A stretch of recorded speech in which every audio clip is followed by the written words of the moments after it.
Science tells us that brains, minds, are built, not born. And at the center of this dynamic architecture are a set of skills called executive function and self-regulation. Children's self-regulation and executive function are key ingredients in their lifetime performance. It's not just about learning language or learning numbers or learning colors.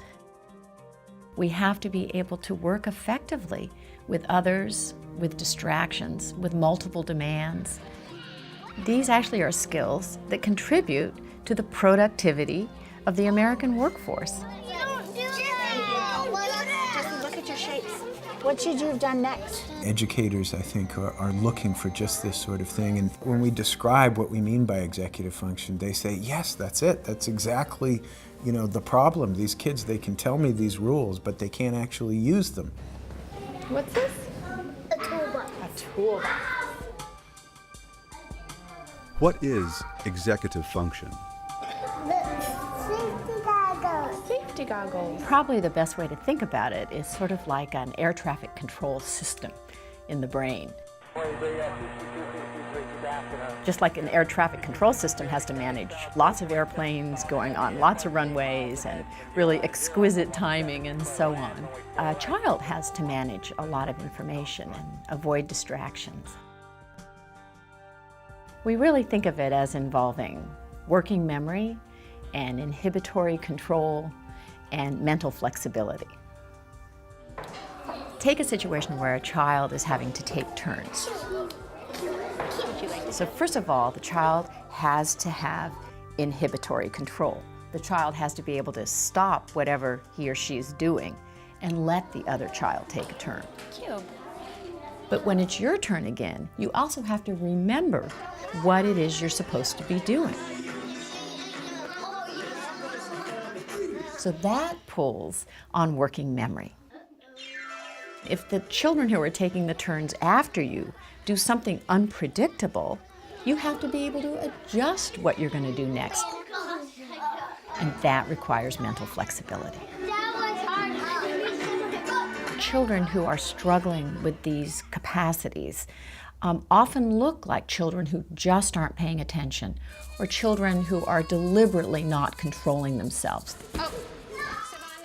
If you don't have self-regulation, you act out and the teacher puts you in timeout, and so then you miss part of the learning that's going on, and then you are more upset because you're behind, and so you act out, and so you get this downward spiral. How does executive function develop? 7. And plus 4. In little children, and even in the infant and toddler years, you begin to see the roots of executive functioning skills. What's going on in our brains is unbelievably intricate and complicated. The prefrontal cortex, or the front third of the brain, is important for executive function. But it's more than just prefrontal cortex. This region doesn't act alone. It's involved in controlling your behavior through its interactions with all other parts of the brain. The brain goes from a situation where you've got nearest neurons communicating very strongly with each other and ignoring the rest of the brain, to these widespread networks that are connecting these different areas. Executive function changes over the life course. It improves radically over the first few years. I got a match prime. It continues to improve throughout adolescence. It's not until early adulthood that you have the adult-type networks that are very strongly activated that connect different brain regions together. Let's take notes.